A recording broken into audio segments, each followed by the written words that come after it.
उसी समय वहां एक बनिया आया। मणिपुज के लिए बहुत सा धन देकर परिपूर्ण नाव को नदी में के तीर पर लगाकर आप तट पर उतर गया। वह राजा को व्रत करता हुआ देखकर नम्रता से पूछने लगा। साधु बोला, हे राजन, ये आप क्या कर रहते हैं? वह हमसे भक्ति पूर्वक कहिए, सुनने की इच्छा। राजा बोला, हे साधु, यह अति तेजस्वी विष्णु भगवान का पूजन है, जो अपने बांधवों के साथ पुत्रादि प्राप्ति की इच्छा से किया जाता है। तब बनिया नमस्कार कर बोला, हे राजन, इस व्रत को तुमने कही भूल जा रहा है, और पतला कर लेते हैं। पतला करके चलो पतला रहते अच्छे दिन।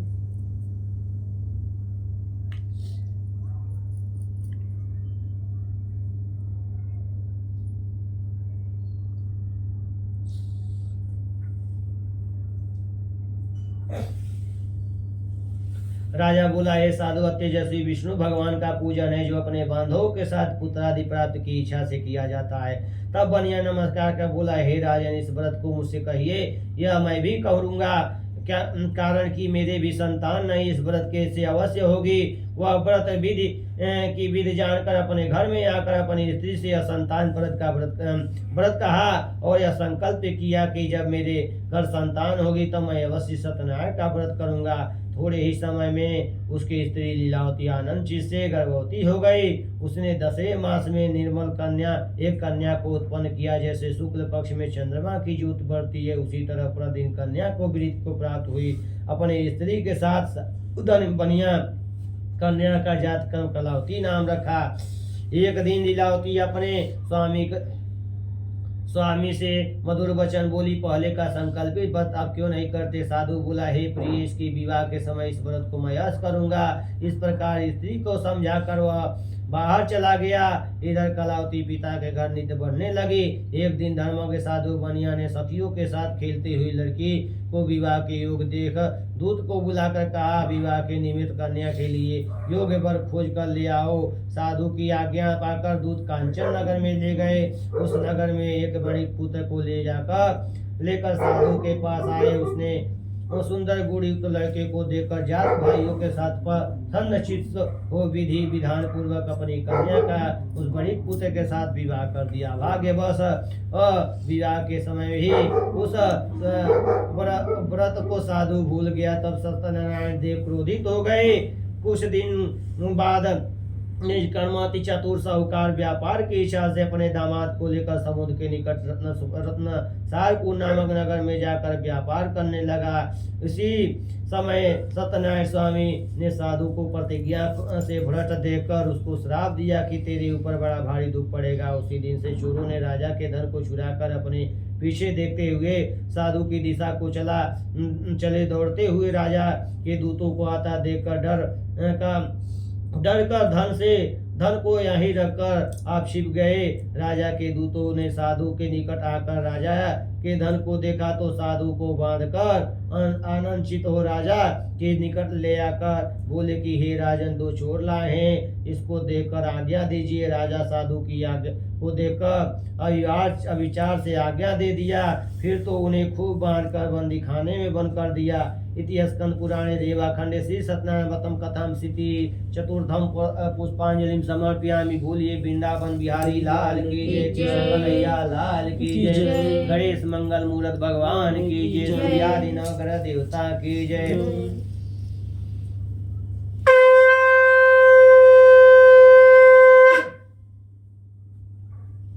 फिर से ले लीजिए। सूत जी बोले, अथ चतुर्थ पंचम अध्याय।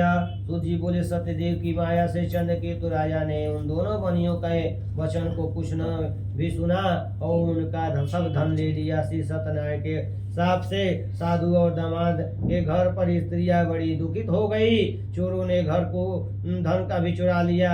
आध व्यास से पीड़ित और भूखी प्यासी लीलावती अन्न की चिंता से घर घर घूमने लगी और कलावती कन्या भी नित्य ही घूमने लगी। एक दिन रात को भूख से दुखी कलावती एक ब्राह्मण के घर पर गई। वहां सत्यनारायण के व्रत को देखकर कथा सुननी मनोरथ को मांगी और प्रसाद को खाकर कुछ रात हो गए। अपने घर आई लीलावती कन्या को धिकाने लगी, हे पुत्री, इतनी रात तुम कहाँ रही? तेरे मन में क्या है? तब कन्या माता से सत्य वचन बोली, हे माता, मनोरथों को परिपूर्ण करने वाले श्री सत्यनारायण के व्रत को ब्राह्मण के घर में देखी हूँ। लीलावती कन्या कलावती का वचन सुनकर श्री सत्यनारायण के व्रत को करने के लिए उद्घृत हुई। पतिव्रता साधु की स्त्री अपनी कन्या सहित बंधु बांधव के साथ श्री सत्यनारायण के व्रत को किया। उसने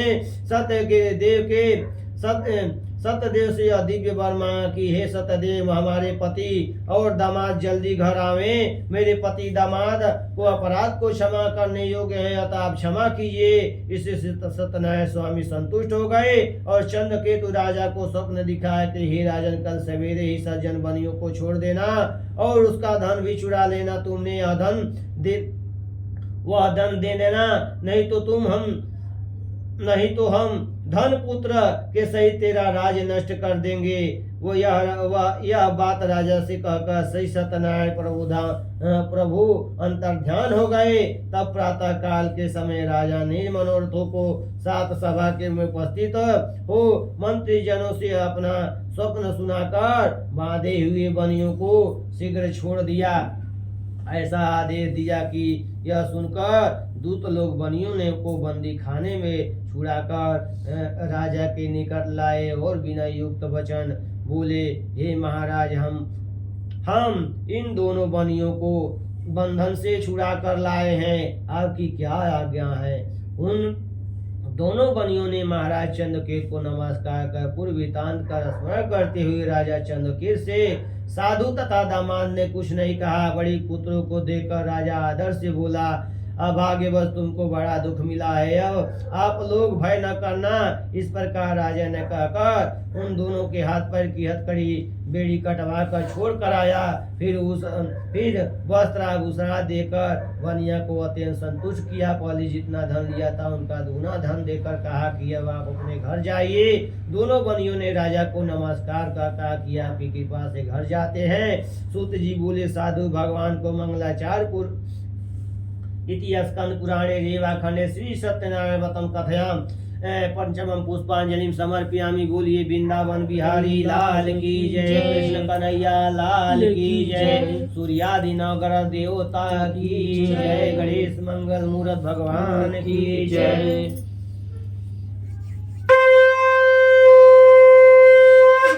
चलिए फिर ले लीजिए, एक एक पता लीजिए। सूत जी बोले, अथ अष्टमोध्याय। सूत जी बोले, साधु भगवान को मंगलाचार पूर्वक राजा को ब्राह्मण को धन देकर निज नगर को चला। कुछ दूर जाने पर सत्यनारायण देव वैश्य के मन में बात कर जानने के लिए पूछा कि तुम्हारी नाम में क्या है। महाराज बनिया ने हंसकर बोला कि डांडी ने यह क्या पूछते हो, क्या धन लेने की इच्छा है। मेरी नाम में लता पता दिख तथा डंडी ऐसे वचनों को सुनकर बोले कि तेरा वचन सत्य हो। ऐसा कहकर आप समुद्र के पास बैठ गए। डंडी के चले जाने पर नित्य क्रिया कर नाव को ऊपर उठा देख साधु को आश्चर्य हुआ। जे हुए अपने नाव में लता देखाते ही मूर्छा को प्राप्त हो भूमि पर गिर गया और सचेत होने पर चिंता करने लगा। साधु से दामाद बोला कि व्यर्थ सो क्यों करते हो, उन्हीं डंडी महाराज ने श्राप दिया है, सब कुछ कर सकते हैं, इसमें कुछ भी संशय नहीं है। इसलिए उन्हीं की शरण में चले, क्योंकि मनोरथों को सिद्ध करने वाला साधु दामाद के वचन सुनकर डंडी के पास गया और डंडी के को प्रणाम कर भक्ति से देखकर वैश्य आदर युक्त वचन बोला, जो मैंने आपसे कहा था उस अपराध को क्षमा कीजिए। यह कहकर बारंबार नमस्कार कर शोकाकुल हो गया। तब डंडी उसको रोते हुए देखकर बोले कि रो मत, मेरे वचन को सुन। तू मेरी पूजा से सदा मुंह फेरे रहता है और मेरी इच्छा से हे दुर्बुद्धे तुम्हें बारंबार दुख मिला। भगवान का यह वचन सुनकर साधु स्तुति करने लगा। साधु बोला कि स्वामी, आपकी माया से मोहित ब्रह्मादि देवता भी आपके बड़े अद्भुत गुण को और रूप को नहीं जानते, तब आपकी माया से मोहित मैं मूढ़ आपको कैसे जान सकता हूँ। अतः हमारे ऊपर पसंद हो जाइए, मैं अतः विवाह विस्तार से आपका पूजन करूँगा। मैं आपके शरणागत हूँ, मुझसे पहले वाला सब धन दीजिए। उसके भक्ति युक्त वचन सुन भगवान संतुष्ट हो गए और मनोवांछित वर देकर वहां से अंतर्धान हो गए। साधु नाव को धन से परिपूर्ण देकर उस पर चढ़ गया। सत्यदेव की कृपा से मनोरथ पूर्ण हुआ। यह बात अपने स्वजनों से कहकर यथा विधि पूजन कर सत्यदेव की कृपा से बड़ा हर्षित हुआ। नाव को यत्न से सहेज कर अपने देश को चल दिया। अपने नगर के समीप साधु आकर दामाद से कहने लगा कि वह मेरी रत्नपुरी देखो। ऐसा कहकर उसने धन को की रक्षा करने वाले दूत को वहां भेजा। वहां दूत नगर में जाकर साधु की धर्मपत्री को देखकर प्रणाम कर बोला कि ग्राम के निकट दामाद सहित साहूकार बहुत से इष्ट मित्र धन के साथ आ गए हैं। दूत के मुख से ऐसे वचन सुनकर साधु की स्त्री बड़ी हर्षित हो सत्यदेव का पूजन कर कन्या से कहने लगी कि मैं जाती हूँ, तुम शीघ्र ही व्रत समाप्त करके आओ। लड़की इस प्रकार वचन सुनकर जल्दी व्रत समाप्त कर प्रसाद को भूल से न खाकर अपने पति को देखने चली गई। इससे सत्यदेव ने क्रोधित होकर उसके पति को नाव सहित जल में डुबो दिया। कलावती कन्या अपने पति को न देखकर बड़े हर शोक से रोती हुई भूमि पर गिर पड़ी। साधु उसने कन्या को अति दुखी देखकर डरे हुए मन से कहा, यह क्या हुआ? और नाव चलाने वाले भी चिंता करने लगे। तब लीलावती कन्या को दुखी देखकर अति विहल होकर रोने लगी और पति से कहने लगी कि इसी क्षण नाव के साथ वे कैसे अलिचित हो गए हैं। न जाने किस देवता के अनादर से नौका जल में नहीं दिख रही है। सत्यदेव के महात्म्य को कौन जान सकता है। यह कब कर अपने जनों के साथ विलाप करती हुई कन्या को गोद में लेकर रोने लगी। और कलावती भी स्वामी को न देखकर अति दुखित हो पति की पादुका लेकर सती होने की इच्छा करने लगी। कन्या का यह वचन सुनकर शोक से होकर विचार करने लगा कि मैं सत्यदेव की माया से बारंबार चला गया। यथा विभव श्री सत्यनारायण का पूजन करूंगा। इस प्रकार सबको बुलाकर कहने लगा और बारंबार पृथ्वी पर गिरकर सत्यनारायण भगवान को साष्टांग दंडवत किया। इसी पर दिनों के पालन करने वाले सत्यनारायण भगवान संतुष्ट हो गए। भक्त वत्सल भगवान सत्यदेव की कृपा से आकाशवाणी हुई कि तुम्हारी कन्या प्रसाद को त्याग कर पति को देखने चली आई है। अतः इसी कारण इसका पति अदृश्य हो गया है। यदि वह पुनः घर जाकर प्रसाद भक्षण कराएगी तब अपने पति को निसंदेह पाएगी। तब कन्या ने यह आकाशवाणी सुनकर शीघ्र ही घर जाकर प्रसाद को भक्षण कर अपने पति को देखा। तब कलावती संतुष्ट होकर अपने पिता से कहने लगी कि अब शीघ्र ही घर चलिए, विलम्ब न करिए। कन्या के वचन सुनकर साधु दामाद सही संतुष्ट होकर धन और बांधुओं के साथ अपने घर में को गया। उस दिन से वह हर महीने और संक्रांति पर विधि पूर्वक सत्यदेव की पूजा करने लगा।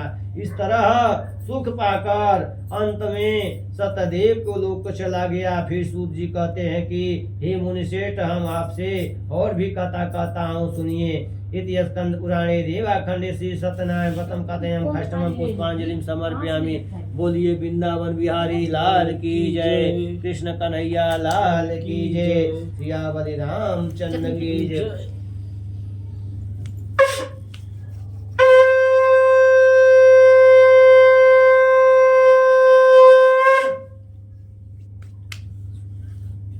अतः सप्तमोध्याय। सूतवाच। सूत जी बोले, प्रजा में पालन तत्पर एक तुंगध्वज नामक राजा था जिसने सत्यदेव के प्रसाद को त्यागने से दुख पाया। एक दिन उसने वन में जाकर मेघादि अनेक पशुओं को मारा और पीछे आकर वट वृक्ष के नीचे सत्यदेव भगवान को पूजन देखा, जिसको गोप लोग बंधु बांधव युक्त संतुष्टि से करते थे। अहंकार से राजा वहां न गया और न सत्यदेव को प्रणाम किया। जब वे गोप राजा को प्रसाद देने लगे तो राजा ने प्रसाद को नहीं लिया। वे गोप को प्रसाद रखकर चले गए। राजा ने प्रसाद का अनादर किया। इस तरह प्रसाद का अनादर करने से अति दुख पाया। वो उस राजा के 100 पुत्र थे, सब मर गए। धन धान्य भी नष्ट हो गया। तब राजा ने अपने मन में विचार किया कि सत्यदेव ने ही धन नष्ट किया है, इसलिए मैं वहीं जाऊंगा जहाँ सत्यदेव का पूजन होता था। यह विचार वहां जाकर हीरो के साथ भक्ति श्रद्धा युक्त होकर विधि से सत्यदेव का पूजन किया। तब सत्यदेव के प्रसाद से धन धान्य पुत्र युक्त हुआ। और इस लोक में सुख पाकर अंत में सतलोक को चला गया। जो प्राणी अति दुर्लभ इस व्रत सत्यदेव के व्रत को करता है और भक्ति युक्त होकर पवित्र फल देने वाली कथा को सुनता है, उसको सत्यदेव के प्रसाद से धन धान्य आदि प्राप्त होते हैं। दरिद्र धन पावे, कैदी छूट जाए, भार्या भय से छूटे, इसमें कुछ भी संशय नहीं है। इस पुनीत व्रत के करने से प्राणी सदा सुख पाकर अंत में सत्यदेव के लोक को जाता है। सूर्य जी कहते हे विप्रो, मैंने सत्यनारायण के व्रत को आप लोगों से कहा है, जिसके करने से मनुष्य सब सुखों से छूट जाता है। विशेषकर सत्यदेव की पूजा कली काल में फल देने वाली है। उन्हीं को कोई काल, कोई सत्य, कोई परमेश्वर, कोई सत्यनारायण, कोई सत्यदेव कहेंगे। सत्यरूपी विष्णु भगवान सनातन कलयुग में अनेक रूप धारण कर सबको वांछित फल देने वाले होंगे। हे मुनि से जो प्राणी इसको सुनता है, पढ़ता है और इसके संपूर्ण पाप नष्ट हो जाते हैं, सत्यदेव के प्रसाद से नष्ट हो जाते हैं, इसमें कुछ भी संशय नहीं है। इति स्कंद पुराणे रेवा खंडे श्री सत्यनारायण व्रतम कथयाम सत्यम सप्तमं पुष्पांजलिम समर्पयामि। बोलिए वृंदावन बिहारी लाल की जय, कृष्ण कन्हैया लाल की जय, गणेश मंगल मूर्त भगवान की जय। श्रीमन्नारायण नारायण नारायण, भजमन नारायण नारायण नारायण, बोलो नारायण नारायण नारायण, श्रीमन्नारायण नारायण नारायण, लक्ष्मी नारायण नारायण नारायण, बद्री नारायण नारायण नारायण, दीना नारायण नारायण नारायण, श्रीमन नारायण नारायण नारायण, भजमन नारायण नारायण नारायण, श्रीमन नारायण नारायण नारायण। बोलिए वृंदावन बिहारी लाल की जय, इसको पूरा कर कृष्ण देते हैं कन्हैया भजन को। लाल की जय। ये भजन को गा देते हैं हम लोग, है ना। श्रीमन नारायण नारायण नारायण, जब तक तैयारी कर लीजिए।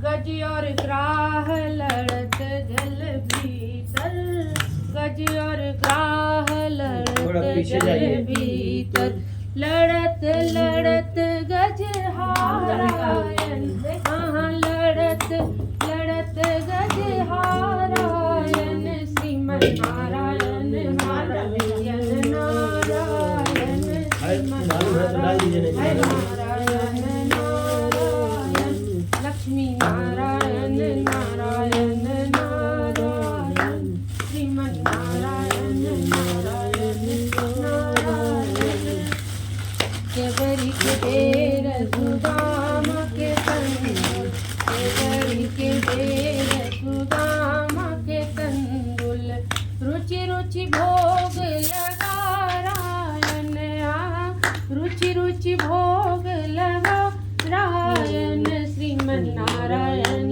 नारायण नारायण, लक्ष्मी नारायण नारायण नारायण, श्रीमन नारायण नारायण नारायण, श्रीमन नारायण नारायण नारायण, लक्ष्मी नारायण नारायण नारायण, श्रीमन नारायण नारायण नारायण।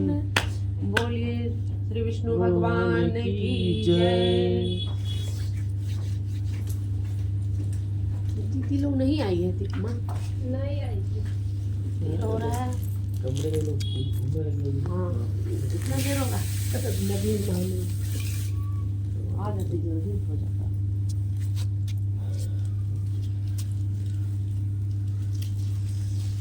वो लोग नहीं आई भी कुछ। ऐसे जल्दी घर जाएगा, नीचे ठंडे सीजन में।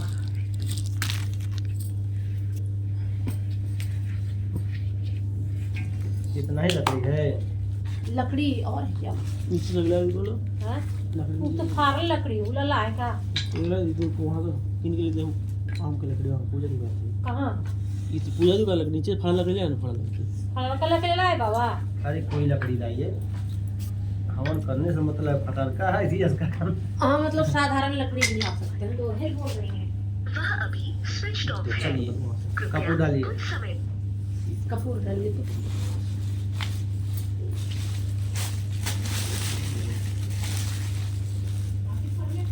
इनको बता दीजिए। चाहिए ना। पूजा हो रहा है। कहाँ पर रखते बाबा? इसमें थोड़ा दीजिए, ड्रम रख के बनाइए। इधर ये कब ये सकता है रखो। लकड़ी को पकड़, लकड़ी को पकड़।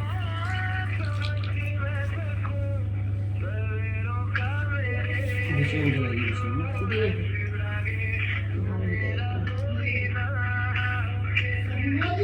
आप जिस व्यक्ति को कॉल कर रहे हैं बस बस हो गया, जलाइए।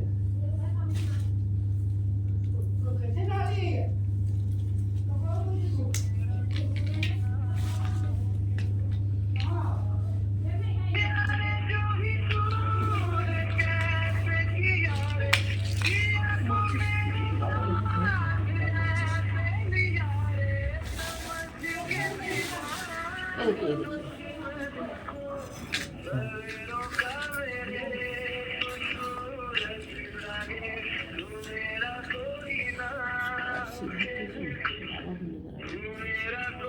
चलिए। जला दें? हाँ, ओम चंद्रमा मनुतो जातो सूर्यो अजायत सोताद्वाइश प्राण समुखादग्निरजायत।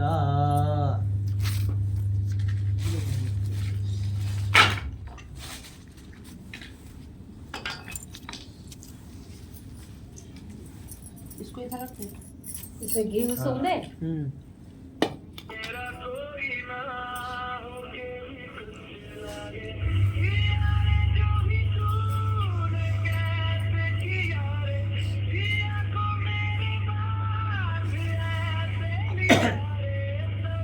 पूजा का सामान जब लेते हैं, दीजिए ना, एक बार फिर से स्टार्ट कर दीजिए। पूजा का सामान जब लेते हैं तो नहीं पता